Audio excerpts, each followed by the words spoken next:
Bonjour tout le monde, avec vous Youssef Alami, coach professionnel certifié en programmation neurolinguistique et maître praticien en hypnose ericksonienne.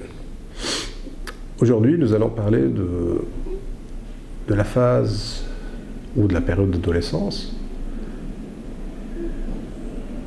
qui est une phase qui n'est pas du tout de tout repos. Pourquoi? Parce que généralement, c'est une phase qui est de transition entre l'enfant et l'adulte qui va sortir après.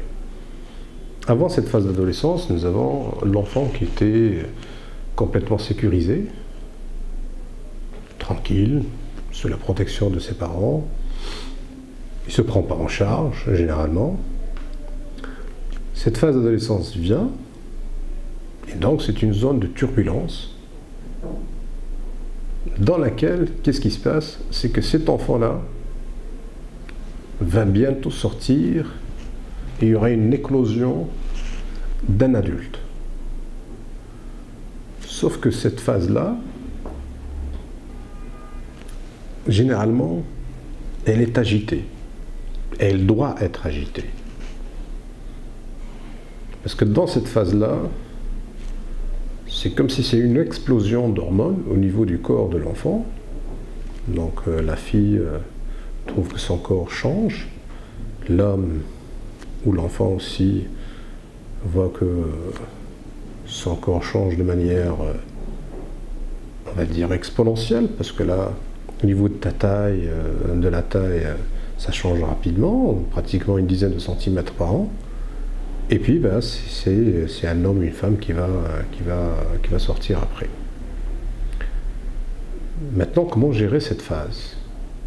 Comme j'ai dit au départ, qui n'est pas du tout de tout repos. Parce que même cet adolescent, ben, il commence à avoir des comportements que, dans la plupart des cas, lui-même ne comprend pas. Et qu'est-ce qui se passe? Ben, les parents, ben, ils ont l'habitude d'avoir un enfant relativement, on va dire, calme, sous leur protection, qui fait généralement ce que les parents dictent. Et les parents, ben, après, ils auront affaire à un adolescent qui commence à avoir d'autres comportements qu'ils n'ont pas l'habitude de voir. Et ils vous disent, voilà, ben, je ne reconnais plus mon enfant. Ben, effectivement, ce n'est plus ton enfant. Ce n'est plus votre enfant. Parce que là, c'est une autre personne qui va sortir. C'est une éclosion d'un adulte qui va y avoir lieu. Comment accompagner cette phase? Là, je m'adresse principalement aux parents. C'est être présent, et surtout être présent en donnant plus d'amour et de confiance à votre adolescent. Parce que ça va être le rempart de ce qui va le toucher de l'extérieur. Parce que comme vous savez, cette phase d'adolescence, c'est une phase de rébellion. Parce que tantôt, l'adolescent, il se dit, je suis enfant, tranquille, etc., je suis sous la protection, mais en même temps, il passe de l'autre côté, ben voilà, je vais être indépendant, je vais avoir ma liberté, je sais ce que je fais, et ainsi de suite. Et donc, c'est comme un tiraillement entre cette phase dans laquelle il était avant enfant protégé complètement sous la responsabilité des parents, et celui qui va sortir après, qui va être indépendant et complètement responsable de ses actes. Et donc, ce tiraillement tumultueux, bah, ça crée chez lui quelques désagréments, et des fois, il peut avoir des comportements assez bizarres, et ils peuvent être des fois insolents, etc.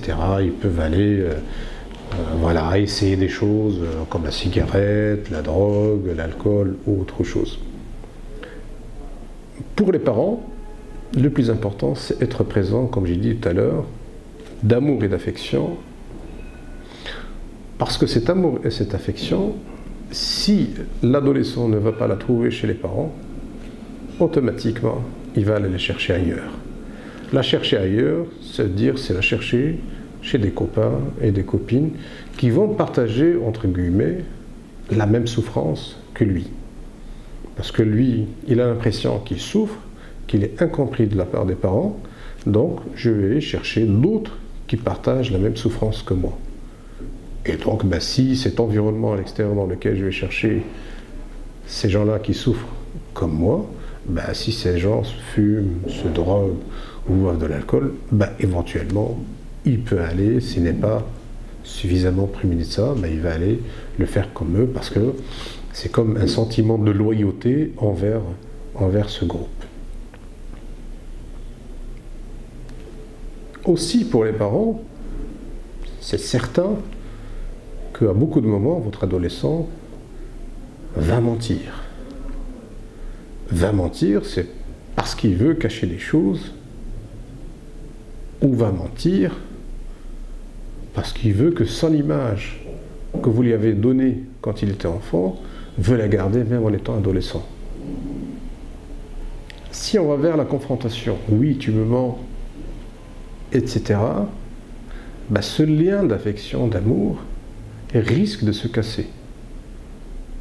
Et il va se dire, l'adolescent, de toute manière, mes parents ne me croient pas, quoi que je fasse, même quand je dis la vérité, ils ne vont pas me croire. Donc ça ne sert plus à rien de leur dire quoi que ce soit. Et donc là, ça crée une scission au niveau de la famille, peut-être l'ado avec sa mère, ou plutôt l'ado avec son père, et la fille, généralement, avec sa mère. Donc ça crée une scission ou une interruption de communication à bien des cas. Tout simplement parce qu'il n'y a plus de confiance qui est installée entre les parents et l'adolescent. Et c'est là le point, je dirais, critique, et que les parents, à mon avis, doivent être très très vigilants, même si à beaucoup de moments vous sentez et vous savez que vos adolescents vous ont menti, c'est pas la peine de les mettre face à leurs mensonges. C'est comme si on va leur fermer la porte, mais on va toujours laisser une petite fenêtre par laquelle ils peuvent s'en sortir et ils peuvent se rattraper. Parce que si ce fil d'amour est coupé entre vous et vos adolescents, cet amour-là, ils vont le chercher ailleurs. Je terminerai par un dernier point. N'oubliez pas que vos adolescents, que bientôt ils vont devenir des adultes, vont travailler, vont avoir leur propre foyer, leurs propres enfants, et vous allez leur reprocher par la suite de ne pas vous voir et venir vous voir assez souvent. Donc profitez de ces moments et soyez présents avec vos adolescents. Merci.